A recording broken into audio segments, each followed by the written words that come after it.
Y alarma entre la patronal por lo que consideran como cifras muy preocupantes de absentismo laboral. De media está en torno al 8%. Vamos a hablar con los empresarios de cuáles creen ellos que son las causas y también de las consecuencias para la productividad de las empresas. Saludamos a Eduardo Besares, que es secretario general de la CEO en Tenerife. ¿Qué tal? Muy buenos días. Muy buenos días. Bueno, aseguran ustedes que los niveles de absentismo están siendo preocupantes. ¿Nunca antes se habían dado estas cifras? No, nunca. Es preocupante la intensidad, el nivel de absentismo que tenemos, tanto en Canarias como en España y en la Unión Europea. Es muy preocupante la variación, la tendencia a peor. Duplicamos el nivel de absentismo del 2012 y luego, por último, el último rasgo que realmente es grave es que Canarias destaca. Estamos a nivel nacional en el segundo lugar en absentismo total y somos los líderes en crecimiento del absentismo. ¿Y por qué creen ustedes que eso está ocurriendo con esta incidencia aquí en Canarias respecto al conjunto del país? Bueno, hay varios factores, unos que son generales. Todos sabemos que venimos de una pandemia que fue un elemento disruptivo a nivel de salud, familiar, social y laboral, ¿no? Y aunque nos hemos recuperado en algunos de esos factores, en algunos estamos en una nueva realidad, ¿no? Donde hay de alguna manera pues otras prioridades para las personas y algunos desencantos, ¿no? Lo que llaman la gran renuncia. Eso por un lado. Y eso es un elemento, un factor ambiental difícil de superar, pero tenemos otros problemas. En concreto, ahora mismo pues se ha digitalizado y se ha mejorado y se ha agilizado el proceso de las bajas, ¿no? Pero sin embargo las altas cada vez necesitan más tiempo, ¿no? Porque dentro del absentismo el sector público está peor que el sector privado y dentro del sector público, el sector de la sanidad, los trabajadores de la sanidad, pues casi llegan al 10% en su nivel de absentismo total, lo que significa que hay menos profesionales sanitarios, tanto para hacer pruebas como para gestionar las altas, ¿no? Cuando ustedes hablan de absentismo, ¿a qué se refieren? Porque, por ejemplo, el sindicato Comisiones Obreras les acusa a ustedes, a la patronal, de hablar de absentismo en situaciones tales como permisos, vacaciones, bajas e incapacidades. ¿Ustedes consideran a todo esto también como absentismo laboral? No, esa definición en ese ámbito tan amplio no es la que la patronal, los empresarios, ni la que académicamente se define, ¿no? Son todas las horas no trabajadas, excluidas las vacaciones, ¿no? Pero estamos con el mismo, digamos, la misma definición que teníamos hace 10 años y se ha duplicado. Es decir, que estamos, como he dicho, yendo a peor, ¿no? Daban ustedes hace unos días un dato muy llamativo, 409 ausencias por cada 1000 trabajadores, que de primera resulta sorprendente. ¿Esto qué significa?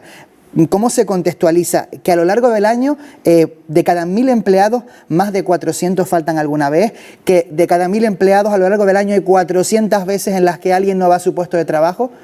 A lo mejor es más sencillo si le digo que esta mañana yo me he levantado y he venido a trabajar, pero hay 60.000 personas que no lo han podido hacer, que no lo han hecho. Un porcentaje de ellos tienen una baja incapacidad temporal y hay un porcentaje por otros motivos, ¿no?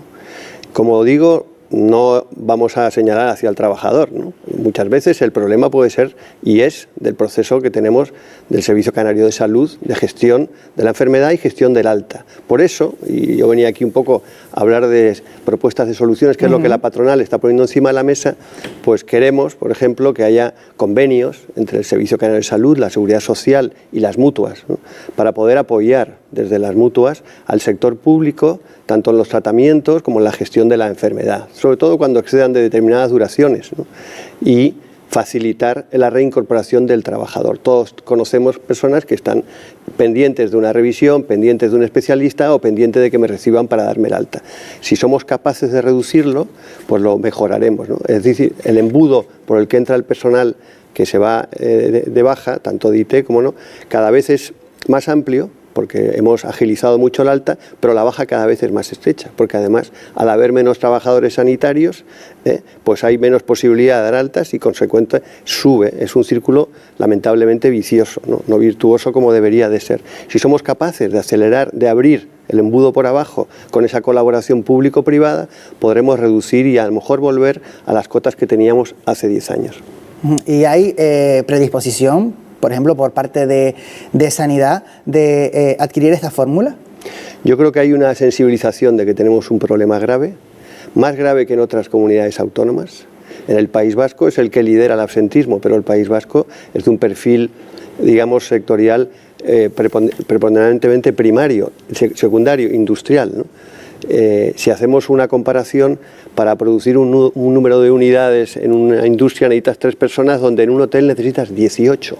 Es decir, que nosotros tenemos una industria muy intensiva en mano de obra y eso hace que el absentismo nos impacte más que a ninguna otra comunidad autónoma, ¿no?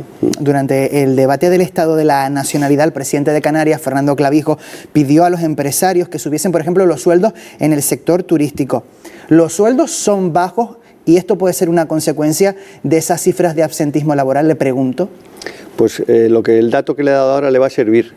Si en una industria, y además es un dato de Canarias, hacen falta 3 personas para poder producir en ingresos 1 millón de euros y en un hotel hace falta 18 personas, evidentemente la productividad de las 3 personas de la industria, que serían 5 en el caso de una cadena de retail de tiendas, 7 en el caso de una cadena de retail de alimentación, 18 en un hotel, evidentemente la productividad, el valor que aportan cada una de esas 18 personas es menor y por tanto, siendo nosotros, digamos, una comunidad autónoma donde en términos generales el sector servicios es el que prepondera, pues evidentemente el nivel salarial es más bajo, ¿no? No es porque el empresario no quiera, el empresario está muy focalizado en la mejora del clima laboral, en la mejora de las condiciones de los trabajadores y además ha venido un poco llovido del cielo para muchos trabajadores una subida del salario mínimo interprofesional que incluso muchas empresas tienen problemas para afrontar. Le quería preguntar por eso, porque llevamos ya algo más de un mes, si no me equivoco, con el nuevo salario mínimo interprofesional en vigor. ¿Han notado ustedes ya algún impacto? Sí, sobre todo las empresas que contratan con la administración, que son muchas, a las cuales no se les ha podido modificar. En muchos casos no ha habido autorización para alza de los precios y por tanto se encuentran con que tienen que prestar un servicio, que han puesto además unos avales y unas garantías para hacerlo, pero que pierden dinero porque sobre todo en trabajos intensivos en mano de obra, y hay muchos de ellos, en servicios, en seguridad, algunos otros que seguro que se me escapan, pues no son capaces de tener el margen que definían y por tanto pues al final acabarán fuera del mercado, ¿no?